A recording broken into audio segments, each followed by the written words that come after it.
ஆங்கிலேயர்கள் நம்மை சுமார் 300 வருட காலங்கள் ஆட்சி செய்ததன் விளைவாக சிவலிங்கத்தின் தத்துவத்தை தவறாக பரப்பியுள்ளார்கள். அகத்தியர் வாழ்ந்த காலம் 4000 வருடங்கள் தாண்டி ஓடிக்கொண்டிருக்கிறது. அப்படி என்றால் 4000 வருடங்களாக அகத்தியர் தவறான உருவத்தை தான் வணங்கி கொண்டிருந்தாரா, அல்லது அதன் பின்னர் வந்த மற்ற சித்தர்களும் தவறாக தான் நினைத்து வணங்கி உள்ளார்களா? இல்லவே இல்லை.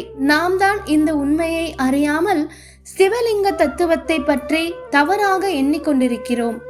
இந்த இடத்திலிருந்து சற்றே கூர்ந்து கவனிக்கவும்.